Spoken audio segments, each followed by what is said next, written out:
देखिए, शारजा में अमेरिकी टेलीकम्युनिकेशन बिल्डिंग पर सीधी स्ट्राइक हुई है। इस पर ड्रोन अटैक हुआ है। बल्कि ये जब ड्रोन हमला हुआ तो मेरे एक वीडियो में एक कमेंट आया कि अभी अभी जो है वो हमला हुआ, और बाई चांस मैं उस समय ऑनलाइन था तो मैंने वो कमेंट देखा, और उसमें एक दर्शक ने मुझे ये बताया, जो शायद शारजा में होंगे, उनकी तरफ से एक कमेंट आया कि साहब अभी अभी एक जो है वो ड्रोन स्ट्राइक हुई है, और वो खबर बिल्कुल सही हुई। अमेरिकी टेलीकम्युनिकेशन सेंटर पर ड्रोन अटैक हुआ है। अगर आप यूएई में हैं, आप सऊदी में हैं, आप कतर में हैं, आप जॉर्डन में हैं, और अगर आप मेरे वीडियो देख रहे हैं तो आप कमेंट करके बताइए वहाँ कैसे हालात हैं। आप जो भी अपडेट लेंगे मैं उसे अपने दर्शकों तक पहुँचाऊँगा। इसके अलावा आप देखिए, दुबई में टेलीकॉम फैक्ट्री पर हमला हुआ है। यानी ये कि बड़ा इलेक्ट्रॉनिक वॉरफेयर शुरू हो गया है। अब आप देखिए, ईरान की जो मिसाइल्स हैं वो ऐसी जगहों पर बरस रही है जो इलेक्ट्रॉनिक टेलीकम्युनिकेशन सेंटर्स हैं, उस पर जिस तरह के हमले ईरान पर हुए वैसा ही जवाब मिल रहा है। यूएई में अल मिन्हाद बेस पर अमेरिका का कमांड सेंटर तबाह कर दिया गया है।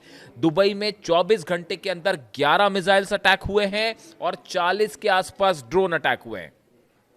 दुबई में ही कुवैत का जो तेल टैंकर है, अल सलामी तेल टैंकर, उसमें आग लग गई है। ये खबर आप जानते होंगे, उस पर ड्रोन अटैक हुआ।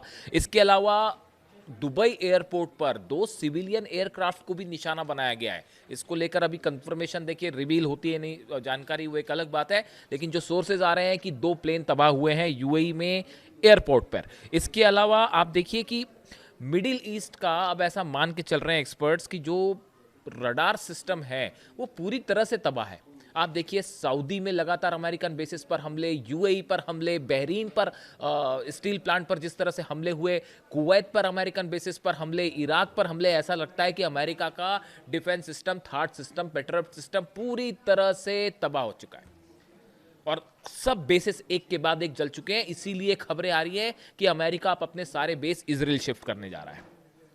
ये बड़े हमले हुए, इजराइल पर लगातार हमले हो रहे हैं। इजराइल का तो जो हाल है वो मैं आपको बताऊंगा ही, लेकिन इसके अलावा एक बड़े मुद्दे पर मैं बात करना चाह रहा हूं, वो है कि डोनाल्ड ट्रंप क्या हॉर्मुज में ग्राउंड ऑपरेशन करने जा रहे हैं, और क्या डोनाल्ड ट्रंप की असली नज़र ईरान के 450 किलो यूरेनियम पर है। क्या ये जंग अब यूरेनियम की होने जा रही है?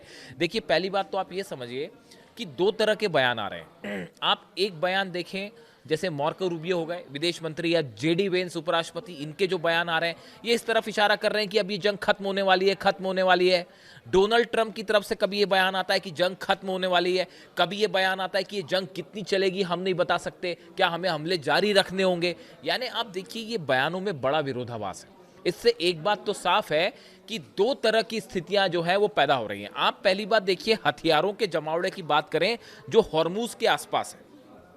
यूएसएस ट्रिपोली इंडियन ओशन को क्रॉस कर चुका है, अरब सागर की तरफ बढ़ रहा है। यानी वो उस सिचुएशन में जल्दी पहुंच जाएगा जहां से हॉर्मुज पर एक्शन हो सकता है। यूएसएस ट्रिपोली जो जहाज है उसमें 3,500 सोल्जर्स हैं। इसके अलावा आप यूएसएस बॉक्सर जो है वो बेहद करीब पहुंच रहा है, अरब सागर की करीब पहुंच चुका है। 82 एयरबॉर्न यूनिट में 3,000 जवान हैं अमेरिका के। आर्मी कॉम्बैट के 4,000 सोल्जर्स जो है वो मिडिल ईस्ट की तरफ बढ़ रहे हैं। सपोर्ट यूनिट जो है अमेरिका की, उसके 20,000 सोल्जर्स जो है वो ईरान के करीब पहुंचने शुरू हो गए। एयरफोर्स से, अमेरिकन एयरफोर्स से जुड़े 15,000 सोल्जर्स जो हैं उनको मिडिल ईस्ट भेज दिया गया है। इसके अलावा स्पेशल फोर्स के 2,000 सोल्जर्स और नेवी के करीब 10,000 सैनिक अमेरिका के ईरान के आसपास हैं। यानी देखिए, ये मैंने आपको नंबर्स ये सब इसलिए बताए, ये बड़ी स्पेसिफिक जानकारी है एक तो, कि कितने सोल्जर्स कौन सी यूनिट से आ रहे हैं। मैंने आपको पहले ही बताया, चाहे रशिया की इंटेलिजेंस हो, चाहे चाइना की इंटेलिजेंस हो, ये सब मदद कर रहे हैं ईरान की, और अमेरिका के हर डेवलपमेंट की जानकारी दी जा रही है ईरान को। इन हालात में ये सारे सोल्जर्स का करीब जाना, हॉर्मुज के करीब जाना, मिडिल ईस्ट की तरफ बढ़ना, ये इशारा कर रहा है कि एक बड़ा ग्राउंड ऑपरेशन कभी भी हो सकता है, चाहे वो हॉर्मुज में हो, चाहे खर्ग आइलैंड में। अब देखिए, अगर हम टोटल सैनिकों को काउंट कर लें तो करीब 50,000 सैनिक बन रहे हैं जो कि ईरान के आसपास है। आप देखिए, वॉरशिप्स पहुंच रहे हैं। इसके अलावा एक बड़ा डेवलपमेंट है, A-10 थंडर बोल्ट विमान हैं, ये अमेरिका से रवाना कर दिए गए हैं ब्रिटेन, और वो अरब की तरफ आएंगे, ईरान की तरफ आएंगे। ये थंडर बोल्ट वो प्लेन्स हैं जिनका इस्तेमाल ग्राउंड ऑपरेशन के समय के लिए किया जाता है। यानी आप देखिए जो मिलिट्री का जमावड़ा है ईरान के आसपास वो अच्छा खासा है। अब ऐसे में सवाल ये है कि क्या इसमें ऑपरेशन यहां पर होगा इसको, और अब तक क्यों नहीं हुआ ऑपरेशन, ये दोनों सवाल है। पहला सवाल जो है कि क्या ऑपरेशन होगा, अगर हॉर्मूज में किसी तरह का ऑपरेशन करना है अमेरिका को, तो उसके लिए खर्ग आइलैंड पर तो एकदम ज़रूरी है कि बिना खर्ग पर कब्जा किए आप हॉर्मूज पर कब्जा कर ही नहीं सकते। तो खार्ग आइलैंड के आसपास हमले हो सकते हैं, उस पर जो है पैराट्रूपर्स के जरिए जो है अमेरिकन सोल्जर्स जो है उनको ड्रॉप किया जा सकता है। लेकिन खार्ग पर हमला करने के लिए या उस पर कब्जा करने के लिए आपको केशम आइलैंड पर कब्जा करना होगा, आपको लद्दाख पर हमला करना होगा, आपको अबू मूसा पर हमला करना होगा, और ग्रेटर तुनब, ये वो सब आइलैंड हैं हॉर्मूज में जिन पर कब्जा किए बिना आप स्ट्रेट ऑफ हॉर्मूज को खोलने की सोच भी नहीं सकते। और देखिए सबसे बड़ी बात, गौर करने वाली बात, ये जो केशम आइलैंड है यहां पर लगी हुई है ईरान की अबू मेहदी मिसाइल्स। एक्सपर्ट से मैंने कई लोगों से बात की कि भाई डोनाल्ड ट्रंप इतना वक्त क्यों ले रहे हैं, अगर हॉर्मूज में ऑपरेशन करना है तो फटाफट कर दीजिए, भाई दुनिया की सबसे बड़ी ताकत है, इतने सारे प्लेन्स हैं, सब कुछ है। ये बात अलग है कि उसमें जो है 20-25 प्लेन जो है तबाह हो चुके हैं, सब बेस जल चुके हैं। तो कई कई लोग मुझसे सवाल पूछते हैं कि अरे भाई अमेरिका तो जंग जीत रहा है, आप क्यों कह रहे हैं कि ईरान जंग जीत रहा है। 1 महीना हो गया साहब, हाँ 1 महीने में सब देश मिलकर ईरान को झुका नहीं पाए, और झुकाना तो छोड़िए, सारे बेस तबाह हो चुके हैं, 2-2 वॉरशिप्स पीछे पलट के जा चुके हैं। ऐसे हालात में आप कौन जंग जीत रहा है, आप खुद सोचिए, मैं क्या कहूँ उसमें। अब देखिए आगे जो है, जो हम जिस बात पे हैं उस पे हम रहें, कि आप देखिए इन सब आइलैंड्स पर आपको एक साथ हमले करने पड़ेंगे। आपको खर्ग आइलैंड पर कब्जा करना पड़ेगा डोनाल्ड ट्रंप को, केशम आइलैंड पर हमला करना होगा, लद्दाख, अबू मूसा, ग्रेटर, ये वो इलाके हैं जहां पर ईरान ने अपनी अबू मेहदी मिसाइल्स लगा रखी है। अब ये अबू मेहदी मिसाइल्स जो है इसके बारे में भी थोड़ी सी जानकारी होना जरूरी है। 1000 किलोमीटर इसकी रेंज है, आप सर्च करेंगे तो आपको 1000 किलोमीटर जानकारी मिलेगी। लेकिन आप अगर मुझसे पूछेंगे तो मेरा सोच जो है, जो मेरा एनालिसिस कहता है, इसकी रेंज बढ़ाकर अब 1500 किलोमीटर कर दी गई है, और ईरान की मदद से इसका एडवांस्ड वर्जन लॉन्च है, जिसका ईरान ने अभी कोई डिक्लेरेशन नहीं किया। बड़ी सारी चीज़ें वॉरफेयर में ऐसी होती हैं जिसके बारे में, तकनीक के बारे में बताया नहीं जाता। तो आप जब भी अबू मेहदी मिसाइल सर्च करेंगे, आप करके देखिए, आपको 1000 किलोमीटर की रेंज मिलेगी, जबकि हकीकत यह है कि ये 1500 किलोमीटर से ज़्यादा अटैक कर सकती है। तो देखिए ये क्रूज मिसाइल है। क्रूज, इसकी सबसे बड़ी जो खास बात है वो ये है कि ये सी स्कीमिंग टेक्नोलॉजी है, यानी कहने का मतलब ये है कि ये समंदर के पानी के बड़े, बिल्कुल थोड़ी सी ऊंचाई पर, बड़े ही निचले तरीके से बहुत तेजी से बढ़ के अटैक करती है। क्रूज मिसाइल है, ये आसमान में बहुत ऊपर नहीं जाती, ये समंदर की सतह से जो पानी है बस लगे लगे उससे चलेगी, और बहुत ही तेज स्पीड से, और बड़ी ही एक्यूरेट मिसाइल है। यानी ये अमेरिका के जितने जहाज आएंगे यहाँ पे, सबके सब खतरे पे, सबके सब खतरे में, इसको ट्रेस करके हमला करना, रोकना बेहद मुश्किल। 1000 किलोमीटर की जद में भी अभी अमेरिका का कोई जहाज नहीं है। और जो एक्सपर्ट्स बता रहे हैं वो ये कि जिस दिन 1000 किलोमीटर से रेंज कम होगी, उस दिन अमेरिका की तरफ से आप देखिएगा सैकड़ों की संख्या में मिसाइल फायर हो सकती है। और सबसे बड़ी बात कि ये जो मिसाइल है, इसकी जो सबसे अहम बात है वो ये कि ये मिसाइल जहाज से भी फायर हो सकती है, पनडुब्बी से भी फायर हो सकती है, जमीन से भी फायर हो सकती है। तीनों वर्जन है ईरान के पास।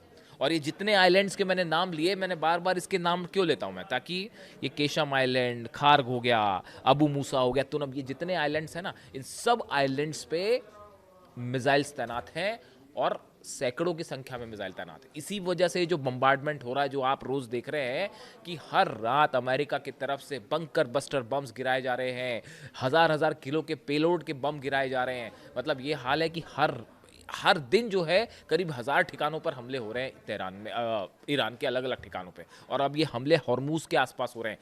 कोशिश ये है कि आईआरजीसी की जो क्षमता है उसको ख़त्म किया जाए, मिसाइल सिटीज़ को ख़त्म किया जाए। लेकिन मिसाइल सिटी को आप ख़त्म तो तब करोगे जब आपको पता चलेगा कहाँ कहाँ मिसाइल सिटीज़ हैं। वो तो ऐसी जगह बनी है जिसके बारे में कोई लोकेशन किसी को नहीं पता, शायद वो सिर्फ ईरान की सेना जानती है, और उसमें भी कुछ ही कमांडर्स जानते हैं। तो ऐसे सिचुएशन में जो मिसाइल है, ये अबू मेहदी मिसाइल, इसकी खास बात ये एंटी एक्सेस एरिया डिनायल इसकी एक टेक्निक कहलाती है। एंटी एक्सेस या एरिया डिनायल एक टेक्निक है जो ईरान इस्तेमाल करता है। जिसका उद्देश्य दुश्मन की नौसेना को दूर रखना है। आप देखिए यही वजह है कि 1000 किलोमीटर के डिस्टेंस पे रहते हैं जो भी शिव आते, चाहे अब्राहम लिंकन आया, चाहे वो जेरल्ड आर फोर्ड आया, वो कोई ईरान के जो करीब गए वो सबके सब पीछे आ गए कि कब ये मिसाइल्स गिरने लगे और मुश्किल हो जाए। यही वजह है कि अब तक डोनाल्ड ट्रंप ने यहाँ पर अपने ना तो प्रॉपर जहाज अंदर भेजे हैं और ना ही सैनिक उतरे हैं। और ईरान की तरफ से 6 लाख सैनिक तैयार हैं, जो कि आधे से ज़्यादा उसमें ऑलरेडी उन लोकेशंस पर पहुंच चुके हैं जहां से वो स्वागत करने के लिए तैयार है अमेरिका को। वो जिस तरह से कहा जा रहा है, ईरान बार बार कह रहा है हम तैयार हैं, आप कदम तो रखिए, हम आपका कदम ही काट देंगे। इस तरह का कल बयान आया आईआरजीसी की तरफ से कि आप पैर रखिए, वो पैर को हम फिर उठने ही नहीं देंगे। तो ईरान की जो है वो ज़बरदस्त तैयारी, एक वीडियो भी रिलीज़ किया आईआरजीसी ने, आपने देखा होगा कि लाखों सैनिक जो हैं वो उसमें हॉर्मुज़ की तरफ बढ़ रहे हैं। और नया जो मिशन बना है उसमें तो लाखों युवा जो हैं वो शामिल हो रहे हैं आर्मी में, और हर कोई आईआरजीसी को ज्वाइन करने के लिए तैयार है। तो ऐसे सिचुएशन में अब डोनाल्ड ट्रंप ऑपरेशन करें हॉर्मुज़ में तो कैसे करें? अगर वो हॉर्मुज़ पर किसी तरह का कब्जा करना चाहते हैं या अपने सोल्जर्स वहाँ पे उतारते हैं, तो ऐसी सिचुएशन में आपको सबसे पहले तो प्रतिरोध होगा कि वो जो जहाज़ आपके आएंगे उसको अबू मेहदी मिसाइल से पहला चैलेंज मिलेगा। दूसरा बड़ा चैलेंज ये मिलेगा कि वहाँ पे बड़ी सारी जो बोट्स हैं वो अटैक करेंगी। तीसरी बड़ी चुनौती है 6 लाख सैनिक वहाँ पर हैं, वो आप पर हमला करेंगे। इसीलिए कहा जा रहा है कि अगर यहाँ पे ग्राउंड ऑपरेशन होता है तो ये अमेरिका के इतिहास की सबसे बड़ी चूक साबित होगी। देखिए सत्ता परिवर्तन तो हो नहीं पाया, आप देखें सत्ता परिवर्तन की जो कोशिश थी वो पूरी तरह से फेल हो गई।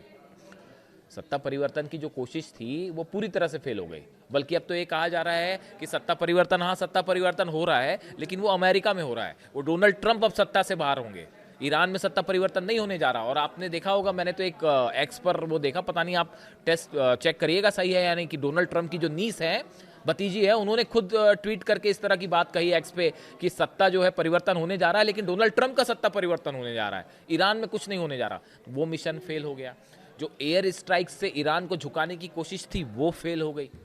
हॉर्मुज बंद हो गया, उसको खुलवा नहीं पा रहे हैं। वहां पे माइंस बिछी हुई हैं हॉर्मुज में, आप देखिए माइंस बिछी है। माइंस को हटाने के लिए मैंने एक्सपर्ट से बात की कि भाई माइंस बिछा दिए हैं, वो कोई शक नहीं है, माइंस बिछ चुकी हैं, अब माइंस बिछ चुकी हैं। अब वो उसको आपको हटाना है, वो माइंस को हटाने में कम से कम 2 हफ्ते से 3 हफ्ते लगेंगे। मतलब अगला जहाज करीब जाएगा, उसके लिए पहले 2 हफ्ते ऑपरेशन करके वो माइंस हटानी पड़ेगी। आप समझ रहे हैं कितना मुश्किल ऑपरेशन है ये इतना आसान नहीं है कि हॉर्मुज, आपने खबरें देखी कहीं कि बस अब हॉर्मुज पर हमला होगा और ईरान पर कब्जा, भूल जाइए, ख्याल है सब, हवाली ख्याली पुलाव हुआ है और कुछ नहीं है। वो हॉर्मुज में माइंस बिछी हुए, 2 हफ्ते लगते हैं वहां पे माइंस को हटा, मतलब जहाज तो एंटर कर ही नहीं सकता। आप सोल्जर्स ऊपर से उतारोगे, बैकअप कहां से लाओगे? गिर जाएंगे वो सोल्जर्स वहां पे जाने के बाद। इसीलिए अब तक ऑपरेशन नहीं हुआ। अब आप देखिए, आप तेल के दामों की बात कीजिए, तेल के दामों में आग लगी हुई है। और वो जिस तरह से हमले हो रहे हैं, अगर वो 115-20 बैरल पहुंच गया और वो सस्टेन कर गया कुछ दिनों तक, तो आप देखिए क्या हालत होगा। अमेरिका में तेल के दाम लगातार बढ़ रहे हैं, दुबई में तेल के दाम बढ़ रहे हैं, सिंगापुर एयरलाइंस ने किराया बढ़ा दिया है। ऐसे हालात में देखिए, अमेरिका में हमेशा क्या बात होती है, अमेरिका में जब भी महंगाई बढ़ जाती है ना, जब भी तेल के दाम बढ़ जाएंगे, गैस के दाम बढ़ जाएंगे, आम लोगों को दिक्कत होने लगती है, तो वहाँ सत्ता परिवर्तन हो जाता है। इसीलिए ईरान की स्ट्रैटेजी है वॉर को लंबा खींचा जाए, और वहाँ पे दबाव में है डोनाल्ड ट्रंप। और जहाँ तक ग्राउंड ऑपरेशन का सवाल है, अमेरिका ने अपने जितने ग्राउंड ऑपरेशन किए उसमें आप सोच के देखिए कि कहाँ पे अमेरिका कंफर्टेबल सिचुएशन में रहा, कहीं नहीं रहा। वियतनाम फेल हुआ, इराक जबरदस्त ऑपरेशन था, पूरी तरह से फेल हो गया, अफगानिस्तान में फेल हो गया। आप देखिए जहां जहां अमेरिका की सेना ने कदम रखे, वहां वहां असफलता हाथ लगी है। तो ये तो ईरान है, आईआरजीसी के 10 लाख सैनिक तैयार खड़े हुए हैं, रेडी मोड में है कि जब चाहे तब अटैक करते हैं। टोटल आर्मी तो और बड़ी है, सेना टोटल बड़ी है, लेकिन 10 लाख तो इस मोड में जो हमेशा तैयार रहे। तो ऐसे हालात में डोनाल्ड ट्रंप के पास कोई एग्जिट प्लान नहीं है। अंदर आ गए हैं, अब सिर्फ एक चारा बचा है कि ये लाव लश्कर लेके वापस चला जाए, इस जंग को ख़त्म किया जाए। लेकिन उसमें समस्या ये है, उसमें दिक्कत ये है कि हमेशा के लिए हॉर्मुज को खो देगा अमेरिका। पूरे मिडिल ईस्ट से कंट्रोल खत्म हो जाएगा अमेरिका का। अगर ये जंग, ट्रंप क्यों नहीं रोक पा रहे जंग? भाई अगर इकोनॉमिकली नुकसान हो रहा है, बंद करके वापस चले जाएं, बंद करके वापस चले जाएंगे तो हॉर्मुज पर हमेशा के लिए ईरान का कब्जा। बात नंबर एक, अमेरिका के जितने बेसेस हैं वो हमेशा के लिए ये हो जाएगा साबित कि भाई आपके तबाह हैं बेसेस, आप जंग हार गए, आप मुंह दिखाने लायक किसी के लिए नहीं रहे। अपने बेसेस खुद इजराइल शिफ्ट करना पड़ रहा है या नए सिरे से बनाने पड़ेंगे। यानी मिडिल ईस्ट में अमेरिका का प्रभाव हमेशा के लिए खत्म।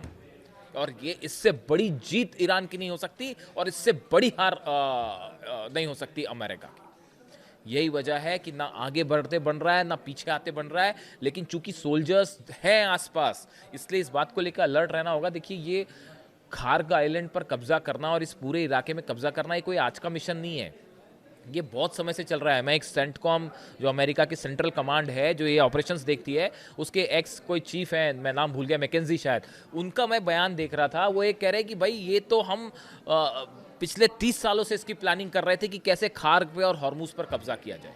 तो उन्होंने उसके पूरे प्लान्स बना रखे हैं, लेकिन अब तक वो एग्जीक्यूट नहीं हुए क्योंकि उनको पता है कि वहां पे जाएंगे तो फंस जाएंगे।